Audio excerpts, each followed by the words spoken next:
बिस्मिल्लाहिर्रहमानिर्रहीम। इय्याका नअबुदु व इय्याका नस्तईन। आप सबका बहुत शुक्रिया। मैं आज पिछले एक साल में जब से हमारी हुकूमत आई है उसके हवाले से सूबे के हालात के ऊपर, मईशत के ऊपर और अमन अमान के हवाले से और दहशतगर्दी के हवाले से कोई बात करना चाहता हूँ। उसके बाद फिर आप क्वेश्चन आंसर कर सकते हैं। सबसे पहले तो जब हमने ये सूबा आके संभाला तो उस वक्त इस सूबे के अंदर 15 दिन की भी तनख्वाह के पैसे मौजूद नहीं थे और अल्हम्दुलिल्लाह हमने इमरान खान के विजन के मुताबिक आकर यहाँ पे काम शुरू किया और आज अल्हम्दुलिल्लाह इस वक्त हमारे पास 169 बिलियन का हमारे पास सरप्लस मौजूद है, जो तकरीबन 3 महीने की तनख्वाह बनती है सूबे की। इसके अलावा हमने माशाल्लाह बगैर टैक्स लगाए अपना जो हमारा टैक्स रेवेन्यू है उसको 55% हमने उसका इजाफा किया है और नॉन टैक्स में भी हमने 45% इजाफा किया है। 72 अरब रुपए की हमारे ऊपर इनहेरिटेड लाइबिलिटी थी जो सारी की सारी हमने उतार दी हैं। इसके साथ साथ अपने डेवलपमेंट के हवाले से हमारा जो रिसिप्ट आती हैं उसके मुताबिक एक बजट बनता है और एलोकेशन रखी जाती है उसकी, तो माशाल्लाह उससे बढ़कर चूँकि पैसा हमने इकट्ठा कर लिया है तो 30 अरब रुपया उससे बढ़कर बजट से अपनी डेवलपमेंट स्कीम्स को भी हम इस रवां साल में दे रहे हैं जो शुरू है इस वक्त।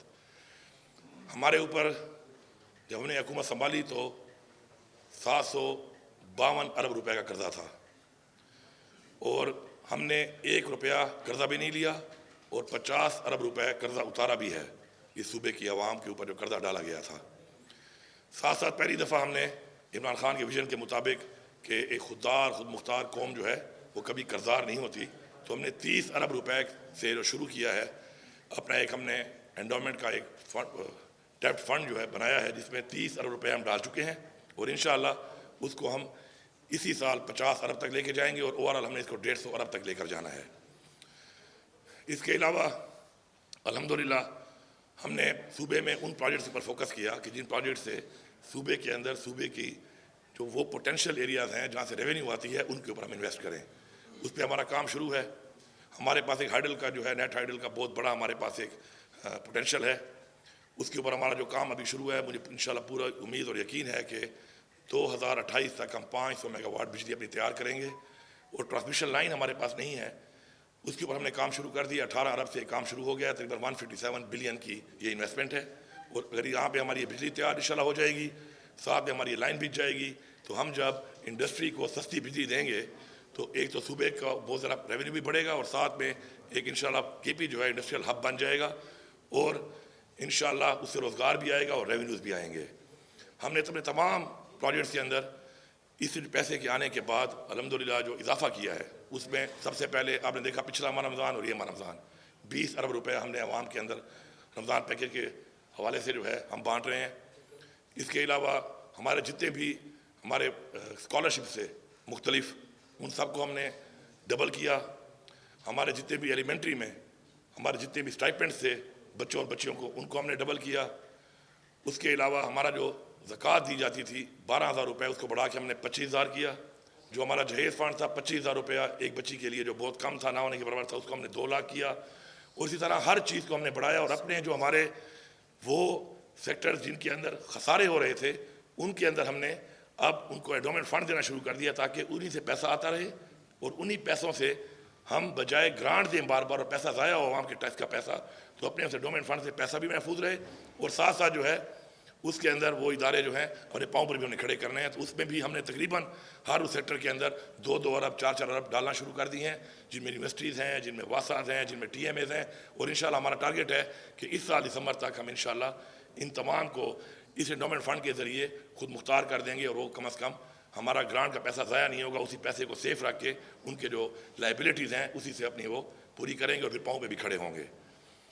इसके अलावा हमारे पास सूबे में जो और पोटेंशियल्स हैं जिसमें माइनिंग है वो एक बड़ा पोटेंशियल है, उस पर हम काम कर रहे हैं। आपने देखा कि पिछले पाकिस्तान बनने से लेके अब तक माइनिंग में इलीगल प्रेशर गोल्ड की माइनिंग हो रही थी और उसमें हिस्से ही लोग ले रहे होंगे, जारी बात है।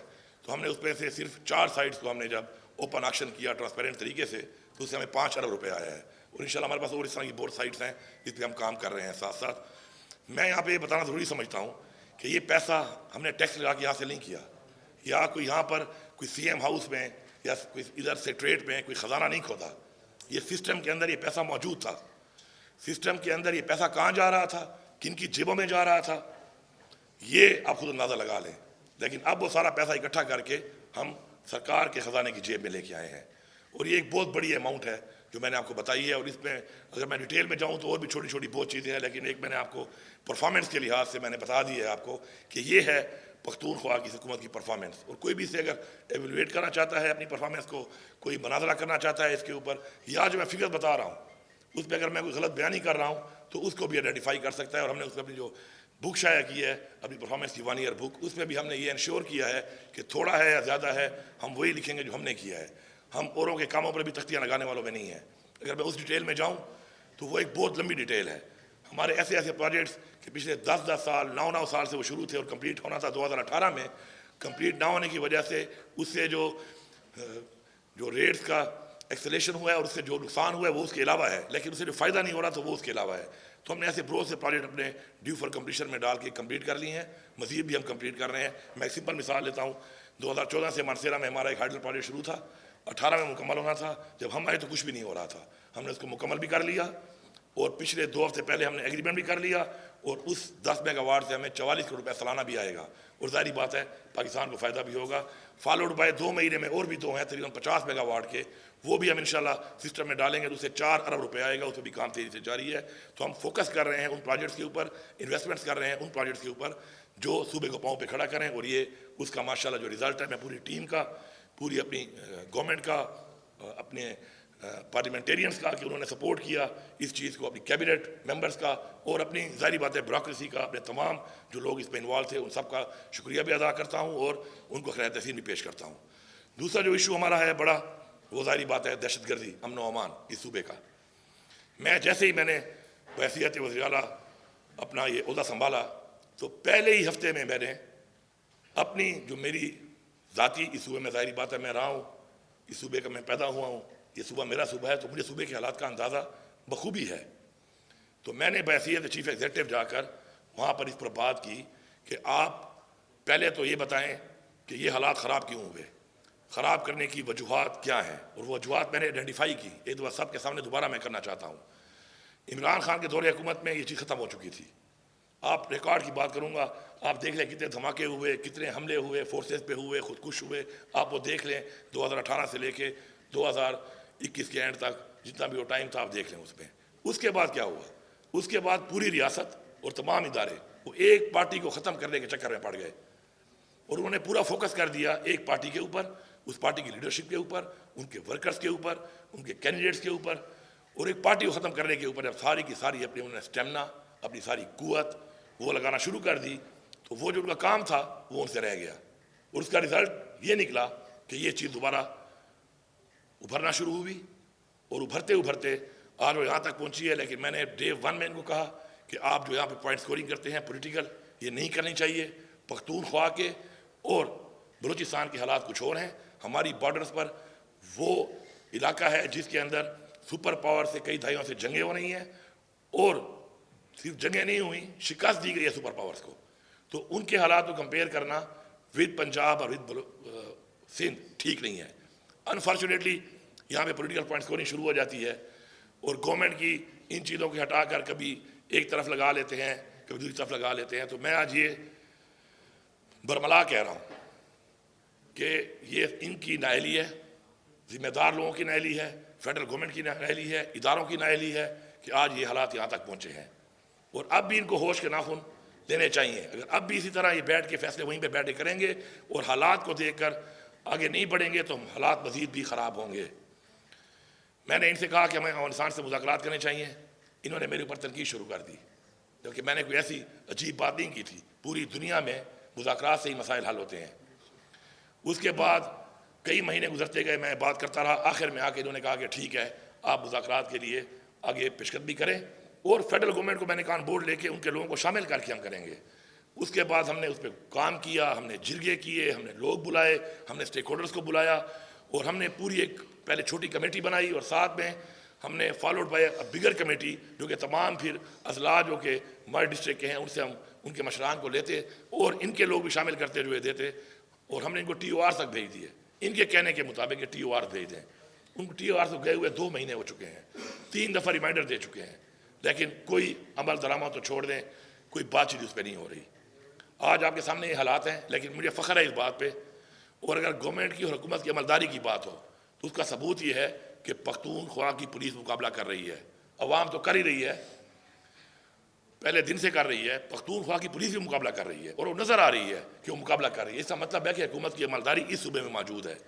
बाकी सूबा बलूचिस्तान जो है उसके भी जो हालात हैं आपके सामने हैं, वहाँ पर भी आप देख रहे हैं क्या हालात हैं कि मुकाबला उनकी हुकूमत कर रही है, नहीं कर रही है, सिर्फ बातों की हद तक कर रही है, लेकिन ग्राउंड के ऊपर पख्तूनख्वा की पुलिस भरपूर मुकाबला भी कर रही है, जवाब भी दे रही है और पसपा भी कर रही है उनको।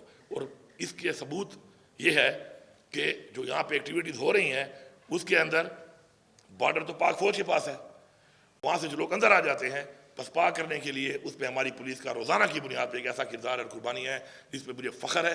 और मैं यहाँ पे बरमला ये कह रहा हूँ कि ऐसी पुलिस जो पख्तूनख्वा के अंदर है, जो इस तरीके से मुकाबला कर रही है, उसके ऊपर किसी का बाहर से बैठे हुए बंदे का, किसी और सूबे में बैठे हुए बंदे का या बंदी का तनकीद करना या पॉइंट स्कोरिंग करना मैं बिल्कुल बर्दाश्त नहीं करूँगा। NFC के हवाले से मैंने एजेंडे पे बात की, बार बार की।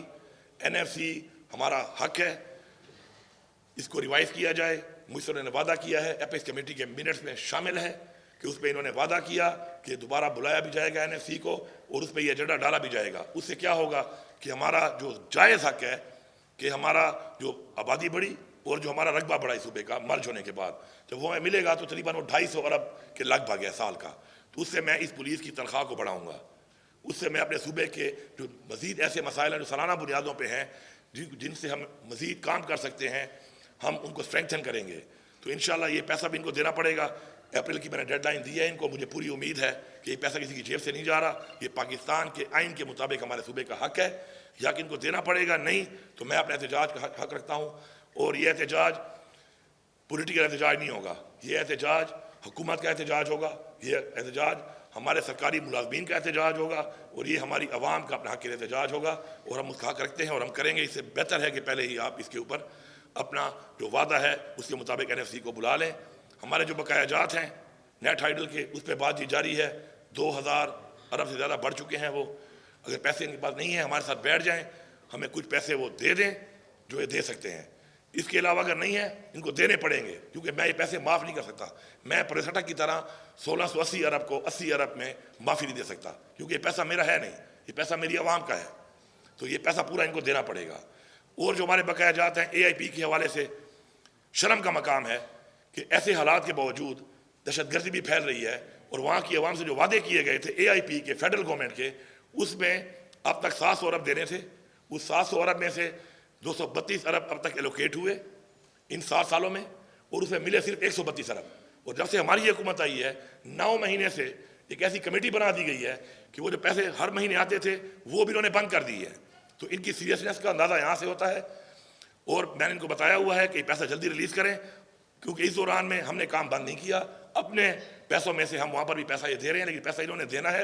ये कोई भीख नहीं है, ये कोई खैरात नहीं है, ये वो हक है, आइन के मुताबिक हक है जो हमें मिलना चाहिए और हमारे साथ कमिटेड है ये। तो कमिटमेंट्स को पूरा करें। जब रियासतें अपनी कमिटमेंट्स पूरी नहीं करती तो अवाम में एतमाद ख़त्म होता है। मैं पहले भी कह चुका हूँ, मैं फिर कह रहा हूँ कि अवाम का एतमाद नहीं है इस वक्त, ना अपने इदारों पर न हुकूमत के ऊपर। और यही वजह है कि एतमाद ना होने की वजह से चीज़ें बदतर होती जा रही हैं। अपना एतमाद बहाल करें। आप देखें IMF का हमने टारगेट अचीव किया, IMF ने कहा, उससे क्या हुआ? एक सूबे की क्रेडिबिलिटी बनी कि क्रेडिबल सूबा है, ये सूबा अपनी जो कमिटमेंट करता है उसको पूरा करता है। इसी तरह हमने जो एक कर्जा उतारा है ये भी हमारी क्रेडिबिलिटी है कि हम अपनी क्रेडिबिलिटी बना रहे हैं कि हम ऐसा सूबा है कि अगर हम कोई कर्जा लेंगे तो हम उसको उतारेंगे और जो कमिटमेंट करेंगे पूरी करेंगे। जब से हम आए हैं हर महीने जो 10 अरब रुपया कर्जे की जो किस्त देनी पड़ती है, हमने 1 रुपया भी शॉर्ट नहीं किया, हर महीने मुकम्मल अब देते हैं। वजह क्रेडिबिलिटी मैटर्स। आप क्रेडिबल होंगे तो दुनिया में आपकी एक पहचान भी होगी, आपका एक नाम भी होगा, लोग आप एतमाद भी करेंगे और इन्वेस्टमेंट भी करेंगे। आप क्रेडिबल नहीं होंगे तो आपका पड़ोसी भी आप एतमाद नहीं करता, कोई और मुल्क या कोई और इन्वेस्टर तो बहुत दूर की बात है। तो ये कुछ चीज़ें थी जो मैं आपके सामने हाईलाइट करना चाह रहा था।